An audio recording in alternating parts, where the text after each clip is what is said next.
Hello दोस्तों, world best books में आपका हार्दिक स्वागत है। वीडियो स्टार्ट करने से पहले मेरी आपको एक रिक्वेस्ट है। अगर वीडियो आपको पसंद आए तो वीडियो को लाइक और शेयर कीजिए और सब्सक्राइब करके बेल के बटन को दबाकर ऑल सिलेक्ट कीजिए, जिससे मेरे आने वाले लेटेस्ट वीडियो की इंफॉर्मेशन आपको डे टू डे सबसे पहले मिलती रहे। कम्युनिकेशन एक एनर्जी है जो आप अपने थॉट्स, अपने वर्ड्स और कई बार अपने एक्सप्रेशन के जरिए भी जाहिर करते हैं। लोग कहते हैं कि बड़ी ताकत के साथ बड़ी जिम्मेदारी भी आती है।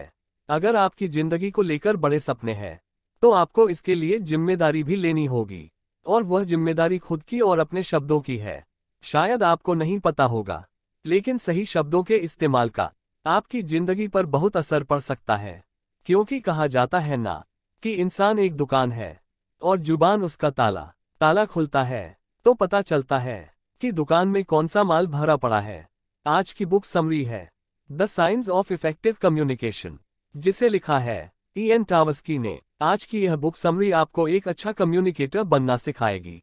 आप अपने शब्दों के जरिए लोगों को इन्फ्लुएंस करने के कई तरीके सीखेंगे, और आप देखेंगे कि आप खुद को और अपने आसपास के लोगों के साथ कैसे अपने रिश्ते को बेहतर बना पाते हैं।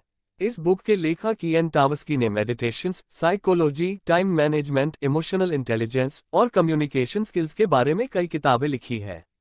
वह एक एंटरप्रेन्योर और यूरोप में बहुत सी कंपनियों के लिए ह्यूमन रिसोर्सेज कंसल्टेंट भी रहे हैं।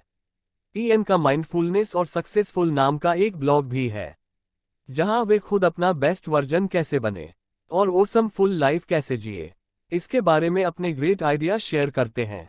तो आइए फिर बिना देर किए शुरू करते हैं आज की book summary the science of effective communication by Ian Tversky. क्या आपको कभी यह महसूस हुआ है कि आप जो कहना चाहते हैं वह कह नहीं पा रहे हैं? जब चीजें आपके हिसाब से नहीं होती तो आपको बुरा लगता है। तो हो सकता है कि आपको अपने कम्युनिकेशन स्किल को बेहतर करने की जरूरत हो। अच्छा कम्युनिकेशन एक बहुत ही जरूरी स्किल है। इसके बिना कभी भी जिंदगी में आगे नहीं बढ़ सकते। इस समरी से आप लोगों से स्किलफुल तरीके से बातें करना सीखेंगे। आप देखेंगे कि इफेक्टिव कम्युनिकेशन क्यों जरूरी है। अच्छे कम्युनिकेटर जिंदगी से वह सभी कुछ छुपा सकते हैं जो वह पाना चाहते हैं, चाहे वह उनकी पसंद की जॉब हो, अच्छे ग्रेड्स हो, रोमांटिक पार्टनर हो, वह सब कुछ पा सकते हैं। बहुत अच्छे कम्युनिकेशन स्किल से दोस्त बनाना भी आसान होता है। इस समरी से आप इफेक्टिव कम्युनिकेशन की बेसिक प्रिंसिपल्स सीखेंगे। कम्युनिकेशन के दौरान ध्यान से सुनना सबसे ज्यादा जरूरी होता है। आप सुनने के कई तरीके सीखेंगे, और आप ये भी समझेंगे कि दूसरों के जजमेंट के बारे में चिंता करना कैसे बंद करना है। आप ये भी सीखेंगे कि बातचीत के दौरान नेगेटिव होने से खुद को कैसे रोकना है। आपके नेगेटिव होने से कोई भी आपसे दूर जा सकता है। आप अपनी बातों से बिना दूसरों को ठेस पहुंचाए अपना पॉइंट ऑफ व्यू शेयर करना भी सीखेंगे।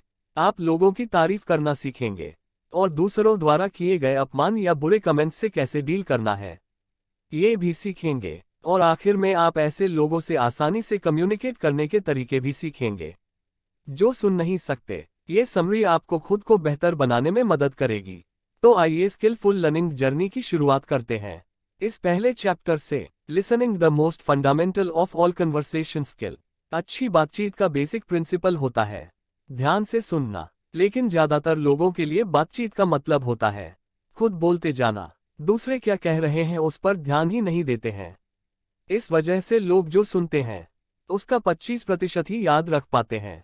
आपको शायद पता नहीं होगा कि बातचीत के दौरान ध्यान से सुनना इतना जरूरी क्यों है। ये बात कोई बातचीत शुरू करते हैं तब आप कुछ सीखते हैं। अलग अलग लोगों से इंटरेक्ट करके आप अपने नॉलेज को बढ़ाते हैं। इसीलिए आप जिस इंसान से बातचीत कर रहे हैं उसे कुछ सीखने को मिलेगा। ये सोचकर उसे मेंटर के रूप में देखिए और उन्हें सुनना शुरू कीजिए। कम्युनिकेशन एक्सपर्ट जूलियन प्लेजर का कहना है कि सिर्फ 60% बातचीत पर ही ध्यान देते हैं।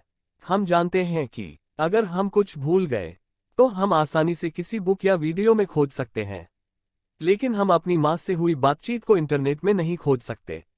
उसके लिए हमें उस बातचीत को ध्यान देकर सुनना होगा। अच्छे से सुनने के लिए आपको इसके अलग अलग टाइप के बारे में पता होना चाहिए। उन्हें लिसनिंग अप्रोच कहा जाता है। ये बात करते समय आपकी पोजीशन के ऊपर डिपेंड करता है। पहला अप्रोच है क्रिटिकल लिसनिंग। ये तब होता है जब आप किसी बातचीत में फैक्ट्स को एनालाइज कर रहे होते हैं। जैसे आपका दोस्त आपको उसके नए फोन के बारे में बता रहा है। वह आपको बता रहा है कि इसकी स्क्रीन कितनी बड़ी है, प्रोसेसर कितना फास्ट काम करता है और इसके अंदर कितना डाटा स्टोर किया जा सकता है। जब आप उसे सुनते हैं तो आप उसकी बात को वेरीफाई करने की कोशिश करते हैं। आप सोच रहे होते हैं, क्या उसका फोन सच में मार्केट के दूसरे फोन से बेहतर है। दूसरा अप्रोच है एम्पैथेटिक लिसनिंग। इसमें आप दूसरों को उनकी फीलिंग एक्सप्रेस करने में मदद करने में सुन रहे होते हैं। जैसे आपकी दोस्त आपको बता रही है कि वह अपने बॉयफ्रेंड से ब्रेकअप के बाद कितने दुखी है। आपकी पोजीशन इस सिचुएशन में आपकी दोस्त की जरूरत के हिसाब से होनी चाहिए। तीसरी अप्रोच है रिडक्टिव लिसनिंग। जैसे एक सर्जिकल नर्स हेड सर्जन की कमांड को फॉलो करती है। इस सिचुएशन में उसे उनके शब्दों को जल्दी सुनकर समझना होता है, तो उसे फैक्ट्स पर फोकस करके उसके ऊपर जल्दी से काम करना होता है।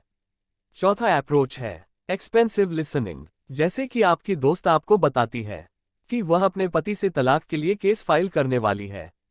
आप उसे एक्स हस्बैंड के बारे में बात करते हुए सुनते हैं। वह बताती है कि उसके लिए लॉयर हायर करना कितना मुश्किल है। इस सिचुएशन में आप फैक्ट समझने के लिए सुन रहे हैं। एम्पैथेटिक लिसनिंग के जैसा ही है, लेकिन एक्सपेंसिव लिसनिंग इमोशन से ज्यादा फैक्ट्स पर फोकस करता है। पांचवा अप्रोच है पैसिव लिसनिंग। पैसिव लिसनिंग के लिए आपको कुछ भी नहीं करना पड़ता है।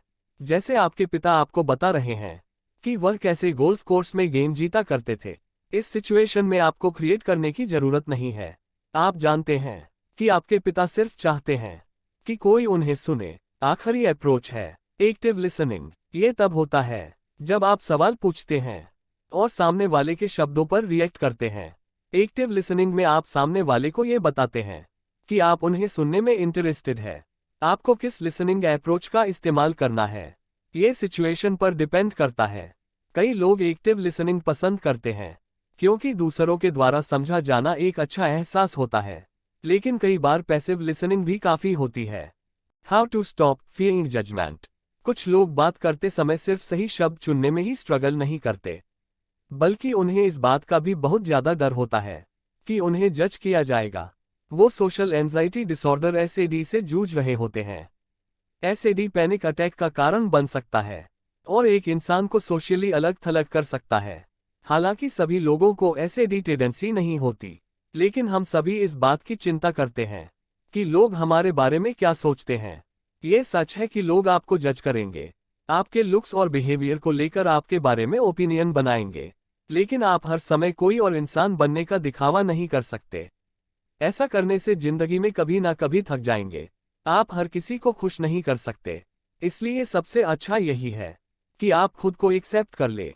खुद को एक्सेप्ट करने के लिए सबसे पहला स्टेप है अपना सेल्फ कॉन्फिडेंस बनाना। जब आप कॉन्फिडेंट होते हैं तब लोग क्या कह रहे हैं आप उसकी परवाह नहीं करते। अपने सेल्फ कॉन्फिडेंस को बनाने के लिए पहले आप अपने सेल्फ क्रिटिसिज्म यानी खुद की बुराई करने की सोच को चैलेंज कीजिए। जब आप खुद को दिन भर क्रिटिसाइज करते रहते हैं तब आप खुद को बुरा महसूस कराते हैं।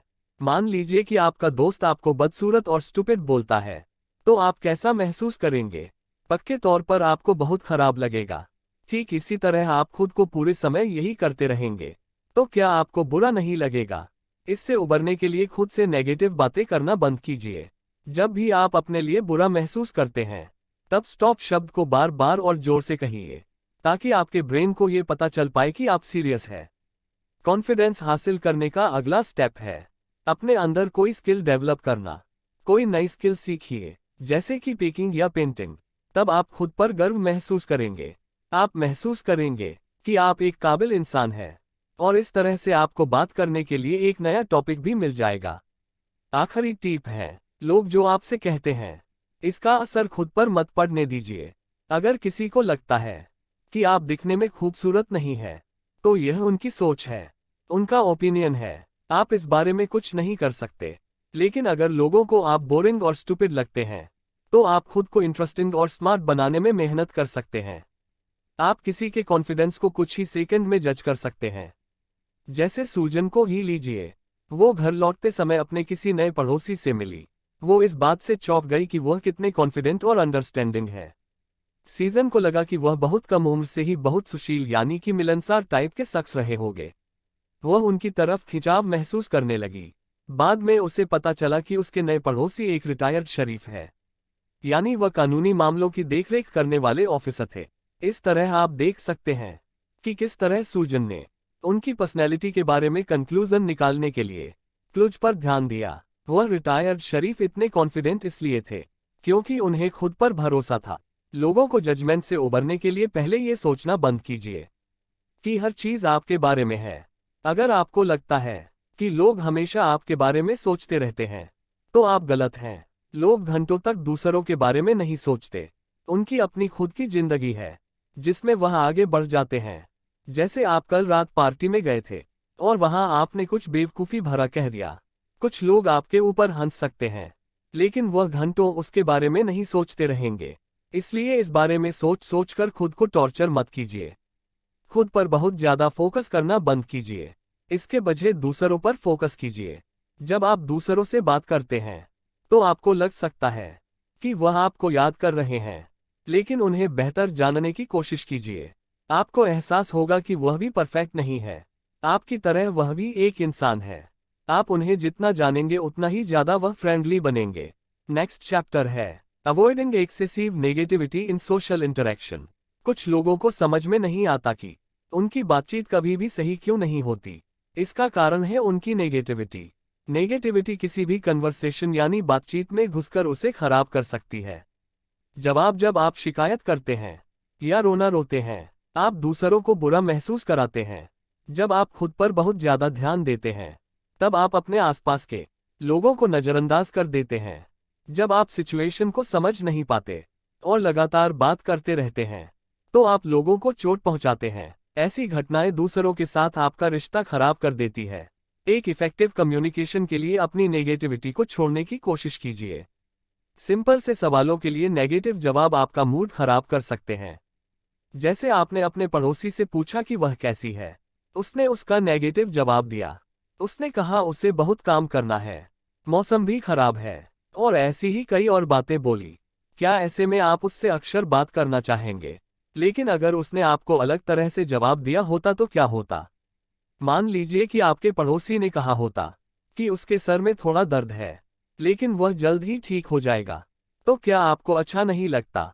इसका मतलब है कि अगर आप पॉजिटिव रहेंगे तो बाकी लोग भी पॉजिटिव होंगे। अपना खराब एक्सपीरियंस लोगों से शेयर करना गलत नहीं है, लेकिन आपको अपनी परेशानियों का बोझ उन पर नहीं डालना चाहिए। मान लीजिए कि एक दिन आपकी कार खराब हो जाती है और आपका फोन खो जाता है। घर लौटकर आपके पार्टनर के साथ झगड़ा हो जाता है। अगले दिन आप सुबह अपने कलीग को बहुत खुश देखते हैं। फिर उसी समय आप उसका मूड खराब करना चाहते हैं ताकि आप खुद को अच्छा महसूस करा सके। अब यह आपको नहीं करना चाहिए, क्योंकि धीरे धीरे लोग आपसे कन्नी काटने लगेंगे। तो उसके बजाय आप खुद को और आप जिससे बातचीत कर रहे हैं, दोनों को खुश करने की कोशिश कर सकते हैं। मूड को हल्का करने की कोशिश कीजिए ताकि आप दोनों ही बात करने में कंफर्टेबल महसूस करें। ऐसा समय भी आएगा जब बातचीत के दौरान आपको कॉम्प्रोमाइज जाने की समझौता करना पड़ेगा। जैसे आपके दोस्तों में से एक को लगता है कि रहना नाम की लड़की सुंदर है, लेकिन आपको ऐसा नहीं लगता। अगर उस समय आप तुरंत डिसएग्री करने लगेंगे, तो वहां मौजूद सभी लोगों को बड़ा अजीब लगेगा। तो बातचीत जारी रखने के लिए आपको यहां थोड़ा कॉम्प्रोमाइज तो करना पड़ेगा। लोगों को सबसे ज्यादा बुरा लगता है जब आप उनकी गलतियां गिनाते हैं, और बातचीत के दौरान ये बहुत भयानक हो सकता है। जैसे अगर आपका फ्रेंड जूलियन कोई एक शब्द ठीक से प्रोनाउंस नहीं कर रहा है, तो उसे जाने दीजिए। उसे मत बताइए कि वह गलती कर रहा है, इससे उसे ठेस पहुंचेगी। इसे नजरअंदाज कीजिए। जब तक कि वह कुछ सीरियस नहीं करता, तब तक उसे जाने दीजिए। और आपकी प्रॉब्लम है सिर्फ अपने बारे में बात करना। एक बार टॉम नाम का एक आदमी अपने रिश्तेदारों से मिलने गया। वहां वह एक आदमी से मिला जिसका नाम रॉब था। रॉब उसकी कजिन का पार्टनर था। जब टॉम ने रॉब से बात की, तो रॉब ने जवाब में सिर्फ अपने यूरोप के सबसे महंगे रिसोर्ट में बिताए वेकेशन के बारे में बात करता रहा। रॉब टॉम के एडवेंचर्स के बारे में सुनने में बिल्कुल भी इंटरेस्ट नहीं था। इस तरह से टॉम को इतनी चिड़चिड़ाहट होने लगी और वह जोर से बोलना चाहता था कि बस करो भाई, हो गया। इसे सेल्फ सेंटर्ड होना कहते हैं, यानी बस अपनी ही बात करते जाना। आपको कभी भी खुद को दूसरों से बेहतर नहीं दिखाना चाहिए। बहुत से कन्वर्सेशन फेल होने का यह मेन कारण है। डिस्कशन के दौरान दूसरे लोगों को भी अपना पहलू कहने का मौका दीजिए, तभी वो सही मायने में कन्वर्सेशन होगा। बातचीत में अच्छा ना होना एक ऐसी चीज है जो लोगों को इंफीरियर महसूस कराती है, लेकिन आप पॉजिटिव रह रहकर इसे ठीक कर सकते हैं, क्योंकि समय और प्रैक्टिस के साथ आप बातचीत करने में बेहतर हो जाएंगे। नेक्स्ट चैप्टर है ethical conversationalist, getting your views across and needs met without how make others. अच्छी कन्वर्सेशन स्किल्स बहुत अच्छे रिलेशनशिप बना सकती है, लेकिन अच्छा कन्वर्सेशन स्किल होने का मतलब झूठ बोलना नहीं है। झूठ बोलना कभी भी सही नहीं होता। हाँ, कुछ सिचुएशन होते हैं जहां झूठ बोलकर एक इंसान बचकर निकल सकता है, लेकिन आगे चलकर इसके अनचाहे नतीजे भी हो सकते हैं। यही बात हंसी मजाक पर भी लागू होती है। कुछ जगह है जहां मजाक कर सकते हैं, लेकिन कुछ जगह ऐसी है जहां आप मजाक नहीं कर सकते हैं। मजाक करते समय हमेशा ये ध्यान रखिए कि आप किसके साथ मजाक कर रहे हैं, क्योंकि आप उन्हें चोट ना पहुंचाएं। चलिए बातचीत के दौरान झूठ बोलने और मैनिपुलेट करने के बारे में डिस्कस करते हैं। इमेजिन कीजिए कि आप अपने दोस्त से आपके घर आते हुए एक बोतल सोडा लाने के लिए कहते हैं। आप ये क्या कर रहे हैं? आप अपने शब्दों से उसके बिहेवियर को बदलने की कोशिश कर रहे हैं, और इसमें कुछ भी गलत नहीं है। जब तक कि कोई काम किसी को चोट नहीं पहुंचाता, वह सही होता है। लेकिन कुछ लोगों का मानना है कि लोगों को मैनिपुलेट करना गलत है।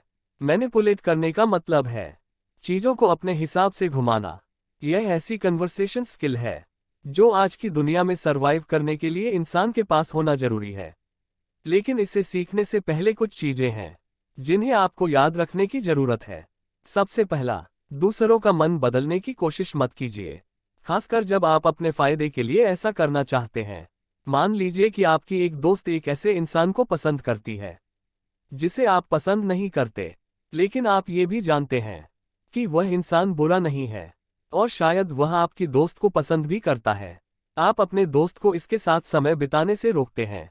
इस तरह से आप अपने दोस्त की फीलिंग्स को चोट पहुंचा रहे हैं। अगर किसी तरह से उसे यह बात पता चल जाता है, तो आप अपना दोस्त और भरोसा दोनों को गंवा सकते हैं। दूसरा है, किसी की कमजोरी या मजबूरी को देखकर उससे ऊंचा बनने की कोशिश मत कीजिए। मान लीजिए कि आप एक लॉयर हैं और आपके दोस्त ने आपको और कुछ कलीग को समय बिताने के लिए अपने घर बुलाया है। उनमें से एक अपने से नीचे फ्लोर पर रहने वाले पड़ोसी के बारे में बताता है, जो बड़ा ही इरिटेटिंग है। वह आदमी कहता है कि वह अपने पड़ोसियों के खिलाफ डिस्टर्ब करने के लिए केस करेगा। वो और चीजें भी बताता है जिसके लिए वह उन पर केस करना चाहता है। एक लॉयर होने के नाते आप जानते हैं कि वह ऐसा नहीं कर सकता, तो आप उसे सही जानकारी देकर उसका मन बदलने की कोशिश करते हैं।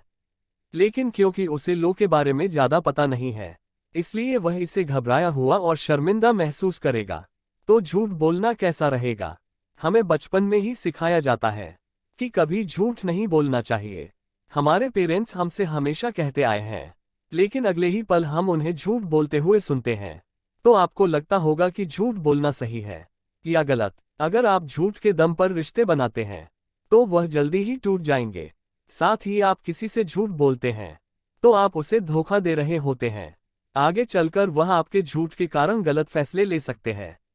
झूठ बोलना गलत है और ये कभी भी सही नहीं हो सकता, लेकिन कई बार कुछ सिचुएशंस में आप झूठ बोलकर बच सकते हैं। जैसे जब आपका दोस्त आपसे पूछता है कि क्या आपको उसकी नई हिट पसंद आई या नहीं, तो आप अपने दोस्त को बुरा महसूस नहीं कराना चाहते, और इसलिए ऐसे समय में झूठ बोलने में कोई बुराई नहीं है। लेकिन जब सीरियस चीजों की बात आती है, तो आपको सच बोलना चाहिए। मान लीजिए कि आप अपने दोस्त को कहते हैं कि वह इंजीनियरिंग में अच्छी है। वह इस पर यकीन कर लेती है और इंजीनियरिंग के एग्जाम की तैयारी करने लगती है, लेकिन बहुत कम नंबर लाती है और फेल हो जाती है। अब यहाँ अपने दोस्त से सच बोलना ज्यादा अच्छा है, भले ही उसे चोट क्यों न पहुंचे। तो इस इंपॉर्टेंट पॉइंट को समझने के बाद बढ़ते हैं आगे नेक्स्ट चैप्टर की ओर। The art of compliment. तारीफ करना किसी के दिल को जीतने का एक असरदार तरीका है। जब आप किसी की तारीफ करते हैं, तो उन्हें लगता है कि आप उनकी केयर करते हैं। बदले में वह आप पर ध्यान देने लगते हैं। लेकिन आपको ये भी पता होना चाहिए कि तारीफ मिलने पर आपको रिस्पॉन्स कैसे करना है। इसके लिए आप बस उन्हें दिल से धन्यवाद दे सकते हैं। ऐसा करना लोगों को ये बताएगा कि आप उनकी ओपिनियन को मानते हैं। तारीफ करना बहुत आसान है, आपको बस उस इंसान के पास जाना है और अपने दिल की बात उसे कहनी है। लेकिन क्या आपको ऐसा लगता है कि वह आप पर यकीन करेंगे या नहीं? और तारीफें कब असरदार होती है? तारीफें तब असरदार होती है जब वह ईमानदारी और दिल से की जाए। जैसे जब आपका दोस्त आपको होमवर्क के बारे में बताता है, तो आप उसकी तारीफ करते हैं कि वह बहुत ही स्मार्ट है। उसने बस आपको होमवर्क के बारे में बताया था, आपका होमवर्क नहीं किया था। तो ऐसे में लग सकता है कि आप उसे मैनिपुलेट करने की कोशिश कर रहे हैं। अगली चीज है, किसी की तारीफ हमेशा सही समय पर की जानी चाहिए। जैसे आप अपने दोस्त के म्यूजिक कॉन्सर्ट में गए, आपने उसे दूसरे दिन कहा कि उसने बहुत अच्छा परफॉर्म किया। यह उसकी तारीफ करने का सही समय नहीं है। आपको उसकी तारीफ परफॉर्मेंस के तुरंत बाद करनी चाहिए थी। तारीफ को स्पेसिफिक भी होना चाहिए। अगर आप किसी को सिर्फ ये कहते हैं कि वह अच्छी है, स्मार्ट है, दयालु है, ये साफ साफ तारीफ नहीं है। उन्हें बताइए कि वह किस में अच्छे हैं। उन्हें वह अच्छी चीजें बताइए जो उन्होंने की है। कभी भी सिर्फ खुद को अच्छा दिखाने के लिए तारीफ मत कीजिए। जब आप मन से तारीफ करते हैं तो आपको अच्छा महसूस होता है।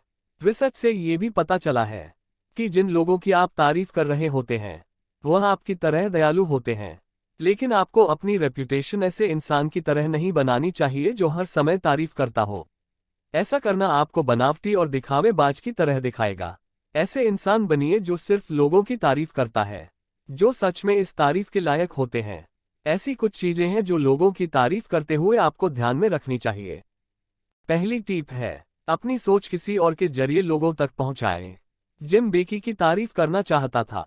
वह उसे बताना चाहता था कि कल उसने प्रेजेंटेशन में बहुत अच्छा किया। तो जिम ने झील से बातचीत के दौरान बेकी की तारीफ की। हालांकि झील ज्यादातर बातचीत भूल गई थी, लेकिन उसने बेकी को इस बारे में बताया और जिम की तारीफ उस तक पहुंचा दी। जिस इंसान की तारीफ की जा रही है, उस इंसान को पता है कि यह तारीफ सच्ची है, क्योंकि उसे यह बात किसी और से सुनने को मिली है। बेकी को यह जानकर अच्छा लगा कि जिम ने किसी और के सामने उसकी तारीफ की। दूसरी टिप है, इनडायरेक्टली तारीफ करना। ये कहने की बजाय कि आप इसमें बहुत अच्छे हैं, आप कह सकते हैं कि मैं खुद को समझ नहीं पा रहा हूं, लेकिन मुझे लगता है कि आप समझ पाएंगे। तो क्या आप इसे समझने में मेरी मदद करेंगे? जब इस तरीके से आप किसी की तारीफ करेंगे तो वह शर्मिंदा नहीं होंगे और तारीफ को एक्सेप्ट कर लेंगे। आखिरी टिप है, आखिर कुछ सवालों को जोड़ते हैं। टैर ने केनन से कहा, केनन तुम बहुत अच्छी ड्राइंग करते हो, तुमने ये कहाँ से सीखा? टैर ने तारीफ के आखिर में एक सवाल जोड़ दिया था। ऐसा करके उसने बातचीत को आगे बढ़ाने का मौका दिया। केनन ने अब अपने स्कूल और उसने जो कुछ कोर्सेज या क्लासेस किए हैं उसके बारे में बात करके इस बातचीत को आगे बढ़ा सकता है। अगर टैर ने सिर्फ केनन की तारीफ की होती तो उसके बाद दोनों के बीच अजीब सी खामोशी का माहौल बन जाता। तारीफ करने से तारीफ को एक्सेप्ट करना ज्यादा मुश्किल होता है। हो सकता है कि जब आपकी तारीफ की जाए तो आप कुछ ना कर पाए या फिर शर्मिंदा हो जाए। ऐसे समय में सामने वाले को पोलाइटली धन्यवाद देकर उसकी ओपिनियन को मान लेना चाहिए। यही करना सबसे बेस्ट होगा। तो एक जबरदस्त सॉल्यूशन को पाकर, क्योंकि ऐसी सिचुएशन हम में से कईयों के साथ होती है, हम इसे याद रखेंगे और आगे बढ़ते हैं नेक्स्ट चैप्टर की ओर। How to handle heated discussion. गुस्सा होना आम सी बात है। हम लोगों का गुस्सा होना भी आम बात है। जब हम गुस्सा होते हैं तो अपना गुस्सा किसी के ऊपर निकालना चाहते हैं, लेकिन कुछ ट्रिक्स है जो आपको ऐसी सिचुएशन से उबरने में मदद करेगी। अगर बदले में आप भी गुस्सा हो जाएंगे तो आप बस उनके गुस्से को और भी भड़काएंगे। इस तरह से प्रॉब्लम कभी सॉल्व नहीं होगी। इसके बदले आप अपना दिमाग ठंडा रखिए और सामने वाले को शांत होने दीजिए। ये ऑफिस मीटिंग में भी अप्लाई किया जा सकता है। दो लोग अक्सर बहस करने लगते हैं। उनके बीच की प्रॉब्लम को सॉल्व करने के लिए दोनों को एक जैसे ट्रीट कीजिए। कभी भी एक की साइड मत लीजिए, इससे सिचुएशन और ज्यादा खराब होगी। एक दिन जब सेम घर लौटा तो उसने देखा कि उसकी पत्नी बेहद गुस्से में है। जैसे ही वह घर के अंदर घुसा, सारा उसके बिहेवियर को लेकर जोर से चिल्लाने लगी। सेम बस वहां खड़ा होकर देखता रहा। वह भी उस पर गुस्सा होकर चिल्लाना चाहता था, लेकिन उसने खुद को रोक लिया। उसने कम्युनिकेशन के ऊपर एक बुक से जो टिप्स सीखी थी वो यहाँ अप्लाई की। गुस्सा एक इमोशन है और उसे पता था कि उसे डरना नहीं है। और यहाँ मतलब गुस्से का नहीं था। यहाँ सारा जिस तरह से खुद को एक्सप्रेस कर रही थी वो परेशानी का कारण था। सेम को पता था कि उसकी यह फीलिंग टेम्पररी है। जब वह शांत हो जाएगी तो उसका गुस्सा भी चला जाएगा। तो सैम ने सारा से कहा कि उसे तकलीफ पहुंचाकर सैम को बहुत ही बुरा लग रहा है। उसने कहा कि उसे सोल्व करने के लिए तैयार है। उसने देखा कि सारा धीरे धीरे शांत हो रही है। इस तरह से सैम ने उससे झगड़ा नहीं किया। उसने उसके खिलाफ कुछ नहीं कहा। उसने दिखाया कि वह उसे समझता है। उसने अपनी आवाज ऊंची नहीं की। उसे पता था कि ऐसा करने से सारा और भी ज्यादा गुस्सा हो जाएगी। सैम ने अपना दिमाग शांत रखा और उसकी सारी शिकायतें सुनी। सारा ने कई बार उसकी गलतियां गिनाई, लेकिन सैम ने जो प्रॉब्लम थी बस उस पर ध्यान दिया। जब लोग गुस्सा होते हैं तब वह सही गलत नहीं समझ पाते। उन्हें अब बस अपना गुस्सा एक्सप्रेस करना समझ में आता है। एक शांत इंसान होने के नाते आपको सॉल्यूशन खोजने की जरूरत है। आपको उन पर नाराज नहीं होना चाहिए। उन पर चिल्लाए भी नहीं, क्योंकि इससे चीजें और भी खराब होगी। अपना दिमाग ठंडा रखकर सामने वाले की बात सुने। ऐसा मत जताए कि आप उनसे लड़ना चाहते हैं। उन्हें ऐसा जताए कि आप उनकी मदद करना चाहते हैं। कभी भी अपनी आवाज ऊंची मत कीजिए, नहीं तो उन्हें ऐसा लगेगा कि आप उनसे लड़ना चाहते हैं। अगर सामने वाला पुरानी बातें करता है तो उसे नजरअंदाज कीजिए। इसे स्टॉप पीलिंग भी कहते हैं। लोग ऐसा आपको चोट पहुंचाने या असली मुद्दे से ध्यान भटकाने के लिए करते हैं। इस झांसे में मत आइए। सिर्फ अभी में फोकस कीजिए। कुछ समय बाद वह इंसान खुद थक जाएगा और शांत हो जाएगा। ऐसा मीटिंग में भी होता है। दो अलग पार्टी मीटिंग के दौरान बहस कर रही थी। इसमें मैनेजर को दखल देना पड़ा। उसकी उस मीटिंग पर पूरी अथॉरिटी थी। वहां मौजूद सभी मेंबर्स को वह जानते थे। मैनेजर ने ये साफ कर दिया कि सबको बोलने दिया जाएगा। उन्होंने दोनों पार्टी से कहा कि उन्हें बोलने के लिए अपनी बारी का इंतजार करना होगा। उन्होंने उन सबको एक ग्रुप में जोड़ने की कोशिश की। मैनेजर ने उनका ध्यान उस प्रॉब्लम पर फोकस करवाया जो अभी सामने थी। उन्होंने सबको ये दिखाया कि वे यहाँ पर क्यों इकट्ठा हुए हैं। उन्होंने उनके डिस्कशन के सभी पॉइंट्स को समराइज करके बताएं। उन्होंने दोनों पार्टियों को ये दिखाया कि वह क्या करने के लिए यहाँ आए हैं। बीच बीच में वह डिस्कशन को मेन पॉइंट पर वापस लाने के लिए सवाल पूछते थे। इस तरह से मैनेजर ने उस झगड़े को सुलझाया। आप भी अपनी जिंदगी में आने वाली इस तरह की सिचुएशन को सुलझा सकते हैं। अगर कोई आपको टारगेट करता है तो उन्हें ऐसा न करने के लिए कहिए। उनसे सीधे बात कीजिए। उनसे पूछिए कि उन्होंने जो कहा वह क्यों कहा। एटिकेट एक्सपर्ट्स के अनुसार किसी भी रूट रिमार्क पर रिस्पॉन्ड करने का सबसे अच्छा तरीका है सवाल पूछना। इससे वह इंसान अवेयर हो जाएगा और ऐसा करना बंद कर देगा। आप उनसे ये भी पूछ सकते हैं कि आपके बारे में क्यों ऐसा सोचते हैं। ऐसी सिचुएशन में शांत रहना उन्हें ऐसा करते रहने के लिए बढ़ावा देता है। अगर आप इंसल्ट का जवाब नहीं देंगे तो लोग आपको कमजोर समझेंगे। उन्हें बताएं कि अगर वह और वर्बल एब्यूज जारी रखते हैं तो आप इनके खिलाफ शिकायत दर्ज करा सकते हैं, लेकिन इंसल्ट के बदले उन्हें इंसल्ट मत कीजिए। ऐसा करने से आप उनके लेवल पर गिर जाएंगे। नेशनल कॉन्फ्लिक्ट रेजोल्यूशन के प्रेसिडेंट टीम डेक्कन का कहना है कि छोटी मोटी इंसल्ट को नजरअंदाज करना ठीक है। हो सकता है कि शायद उनका दिन खराब हो या वह जानबूझकर आपको चोट नहीं पहुंचाना चाहता था, तो इसे जाने दीजिए। कई बार बढ़ती हुई बहस में आपको माफी मांगने वाला पहला इंसान बनना चाहिए। सामने वाले से कहिए कि आप समझते हैं। आप उन्हें बताएं कि आप ऐसा दोबारा नहीं होने देंगे। जैसे आपका पड़ोसी इसलिए नाराज है कि आपके कुत्ते ने उनका गार्डन खोद डाला। आप उस नुकसान की भरपाई करने का ऑफर कर सकते हैं। अगर वह आपकी माफी एक्सेप्ट नहीं करता तो उसे जाने दीजिए। इसे पर्सनली लेने के बदले इसे छोड़कर आगे बढ़िए। और जीवन जीने की कला का ये बहुत ही महत्वपूर्ण पॉइंट है। इसे समझने के बाद बढ़ते हैं आगे नेक्स्ट चैप्टर की ओर। Conversation between hearing and hearing impaired individuals. लाखों लोग कम सुनने की परेशानी को झेल रहे हैं। आप शायद नहीं जानते होंगे, लेकिन आपके कलिंग उनमें से एक हो सकते हैं। इसीलिए उनसे कम्युनिकेट करना थोड़ा मुश्किल हो सकता है। उनसे बेहतर बातचीत करने के लिए ये कुछ टिप्स है। मान लीजिए कि आपको सुनने में परेशानी हो रही है। आप एक साइड से ज़्यादा अच्छे से सुन पाते हैं। आप जिसे बात कर रहे हैं उसे उसी साइड से बात करने के लिए कह सकते हैं। उन्हें यह बताना कि आप एक तरफ से कम सुनते हैं अच्छा होगा, ताकि वह उस तरह से एडजस्ट कर पाए। अगली टिप है धीरे धीरे बात करना। हो सकता है जब सामने वाला बहुत तेजी से कुछ बोल रहा हो तो आपको कुछ चीजें समझ में ना आए। ऐसी सिचुएशन में उनसे धीरे धीरे बात करने को कहिए। बातचीत के दौरान जब आपको कुछ समझ ना आए तब क्या ऐसा मत पूछिए इसके बदले पोलाइटली आप उन्हें खुद को दोहराने के लिए बोल सकते हैं और कह सकते हैं, सॉरी मैंने सुना नहीं, क्या आप उसे दोबारा बोल सकते हैं। मान लीजिए आप अपने दोस्त से उसके घर के बारे में बात कर रहे हैं। आपको समझ आया कि उसने नया घर खरीदा है, घर में रंग किया हुआ है, लेकिन आपको कलर स्कीम समझ में नहीं आई। इस सिचुएशन में आप क्लियर कहिए कि आपको कलर स्कीम समझ में नहीं आई। इससे उन्हें ये पता चलेगा कि आप उनकी बात पर ध्यान दे रहे थे और उनसे इन बारे में पूछने के लिए आपने समय निकाला। मान लीजिए कि आप एक ग्रुप से बातचीत कर रहे हैं, आपको ये समझने में मुश्किल हो रही है कि कौन बात कर रहा है। तब आप बात करने वाले इंसान से कोई एक सामान पकड़ने के लिए कह सकते हैं। जब भी कोई बात करेगा वह इस चीज को पकड़ा रहेगा। इस तरह से आपको पता चलेगा कि कौन बात कर रहा है। कम सुनने वाले लोगों के लिए बातचीत करना आसान बनाने के लिए सुनने वाले लोग कौन सी टिप्स अपना सकते हैं। पहले आपको समझना पड़ेगा कि सुनने में मदद करने वाली मशीन कैसे काम करती है। सुनने वाली मशीन बस आवाज को तेज कर देती है ताकि वह जोर से सुनाई दे। इसलिए यह मत समझिए कि सुनने वाली मशीन पहनकर कोई इंसान नॉर्मल तरीके से सुनने लगता है। उनका ध्यान अपनी ओर खींचे। इस तरीके से आप जो भी कह रहे हैं वह उसे मिस नहीं करेंगे। बात करते समय सीधा उनकी तरफ देखिए, अपने मुंह को कवर करके मत रखिए। सभी कम सुनने वाले लोग लिप रीड नहीं कर सकते, लेकिन उनसे क्या कहा जा रहा है इसे समझने के लिए वह मुंह किस तरफ से हिल रहा है, इस पर भरोसा करते हैं।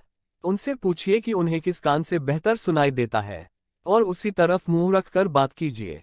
साथ ही कोई भी गलत फहमी होने पर उन पर दोष न डालकर जिम्मेदारी अपने ऊपर लीजिए। इस तरह से वे इनसिक्योर फील नहीं करेंगे।